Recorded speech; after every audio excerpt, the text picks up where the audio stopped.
Opération communication dans le désert libyen. Les hommes du maréchal Haftar appellent à l'unité du pays. Tous unis, mais derrière lui.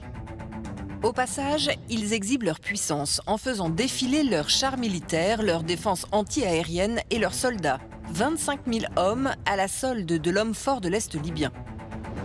Pourtant, à l'autre bout du pays, il existe un gouvernement légitime reconnu par la communauté internationale.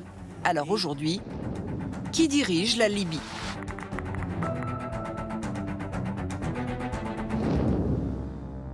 15 ans après la chute de Kadhafi, la Libye est divisée en deux. À l'ouest, autour de Tripoli, le gouvernement d'union nationale, reconnu par la communauté internationale, est dirigé par Abdelhamid Beiba. À l'est, autour de Benghazi, l'armée nationale libyenne, avec à sa tête Khalifa Haftar, qui a conquis de larges parts du territoire libyen. Alors, comment en est-on arrivé là ?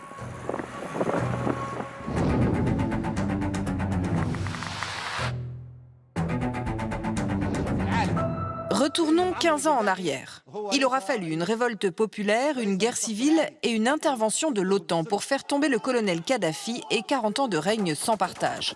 Il est finalement assassiné par son peuple le 20 octobre 2011.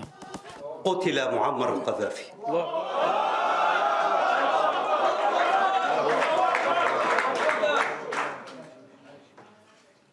طالما انتظرنا كليبيين هذه اللحظة التاريخية. Le pays est en liesse, mais qui va désormais diriger la Libye ? Très vite, le chaos s'installe et les islamistes prennent position, notamment à Benghazi à l'est, là d'où est partie la révolte populaire. Le gouvernement à Tripoli est dépassé, et c'est là qu'intervient Khalifa Haftar, un général de l'armée libyenne qui parvient à unir différentes milices pour venir à bout des islamistes. C'est chose faite en 2017. تزف إليك اليوم قواتك المسلحة. بشرى تحرير مدينة بنغازي من الإرهاب. Devenu maréchal en 2016, il consolide ses positions à l'Est au détriment du gouvernement national qui contrôle toujours la capitale.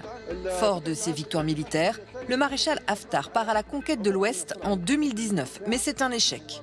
Sa défaite militaire entérine la séparation du pays. That defeat turned out to be a blessing in disguise because Haftar was able to preserve his control over the entire eastern half of the country and the entire southern half of the country. So in other words, the majority of national territory with all the oil assets. Khalifa Haftar contrôle donc maintenant la plus grande partie du pays, même si ce n'est pas la plus peuplée. Et ses positions sont renforcées par ses puissants alliés, les Émirats arabes unis, l'Égypte et la Russie. The UAE, Egypt, and Russia were the key supporters of Haftar. They empowered him, they enabled him to launch the 2019 attack, they enabled him to attack different cities since 2014. Basically, they basically emboldened Haftar to basically position himself as a wannabe dictator in the eastern side of the country. Et puis Haftar bénéficie d'un autre allié de taille, l'Union européenne. Pour l'Europe, il était infréquentable, il est devenu incontournable.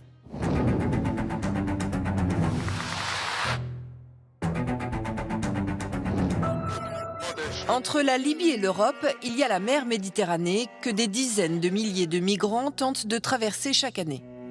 Pour les dissuader de prendre la mer, l'UE a conclu un pacte avec la Libye en 2017. Un pacte avec le gouvernement d'union nationale, celui de l'Ouest, le seul qu'elle reconnaît officiellement. Elle lui a donné carte blanche pour intercepter les bateaux en mer. Mais l'année dernière, les arrivées en Crète depuis la côte est de la Libye ont quadruplé. Si bien que ces derniers mois, plusieurs pays, dont l'Italie, se sont rapprochés du maréchal Haftar. Because he controls big parts of the country, he controls the eastern coast. That forces some countries like Greece, like Italy, to interact with him and deal with him more directly than they might have hoped. European countries are obsessed with just one thing, migration. Then Libyans are going to exploit that. maybe I will do you a favor by reducing the flow of migrants.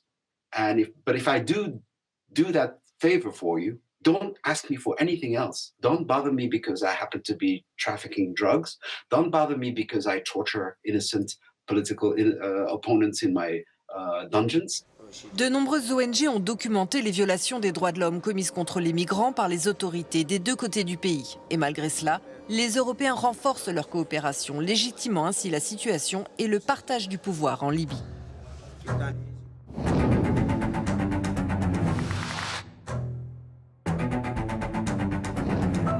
On l'a vu, la Libye est coupée en deux et cette situation est en train de se normaliser. Aucun de ces deux leaders n'incarne la volonté du peuple puisqu'aucune élection présidentielle n'a pu se tenir dans le pays depuis la chute de Kadhafi.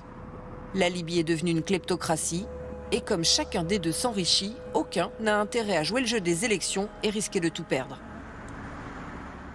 The levels of corruption that we're seeing today are unprecedented. We've never seen this level of meddling with the key resources of the state of the country, and I'm talking about basically the two main powers, the two main political actors, reaching directly and grabbing part of the basically big segment of the oil revenues.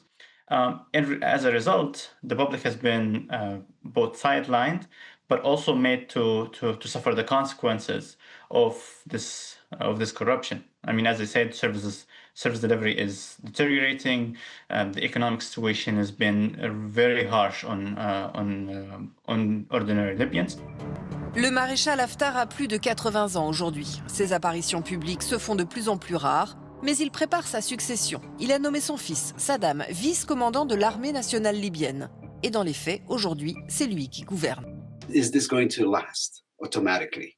Not necessarily, because a lot of the equilibrium that exists, particularly in eastern Libya, exists because the father is still technically alive. And there's a lot of historical legacy, a lot of symbolism, a lot of legitimacy vis-a-vis what happened in Benghazi, particularly during the war of 2014, 2017.